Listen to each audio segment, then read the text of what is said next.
gudoomiyaha xisbiga mucaaradka ee wadaniga gobolka Awdal Cabdikariin Muuse Maal ayaa maanta shir jaraa'id ku qabtay gudaha magaalada Boorama waxaanu eedayn u soo jeediyay gudoomiyaha gobolka Awdal Cabdo Axmed Aayir iyo kan degmada Boorama kaasi oo ku eedeeyay inaan xisbiyada mucaaradka lagu soo maamuusin xuska 18 May waxaana kamid ah hadaladiisii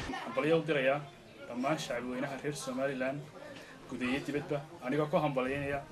munaasabada xuska maalinta qarannimada Somaliland 2020 guurida 18 May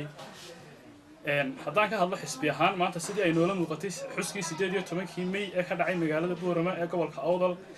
waxay u ekeyd maanta sidii ka dhigeen gudoomiyaha gobolka Awdal Barasaabka Cabdo Axmed Aayir iyo maayarka magaalada Boorama waxay u muuqatay maalintii kulmiye la aasaasay waxay kala garan waayeen Barasaabka iyo maayarka iyo maalintii Somaliland la aasaasay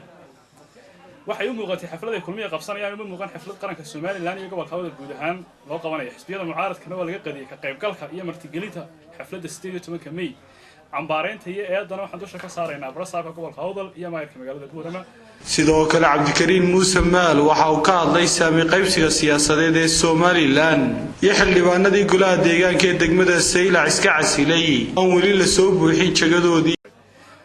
Somaliland wadalkaygi laakiin sida wax loo qaybiyay ma aha si ay ku wada joogan sida wax loo qaybsaday salug badan ma ka muujinayna dan reer yaro noqon oo kamid ah saaq badan leeyahay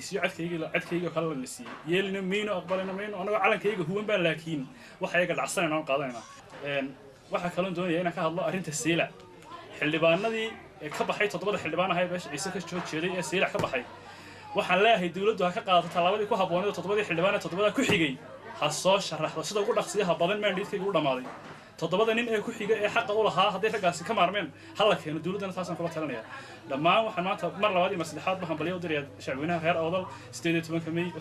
si kastaba haatee hadalkani gudoomiyaha xisbiga wadaniga gobolka Awdal ayaa ku soo beegmayay xuska 18 May oo aan xisbiyada mucaaradka ay qaban qaabadeeda muruq badan ku lahayn Qadar Maxamed Xasan Labaqayle TV-ga caalamiga ee Somsat magaalada Boorama.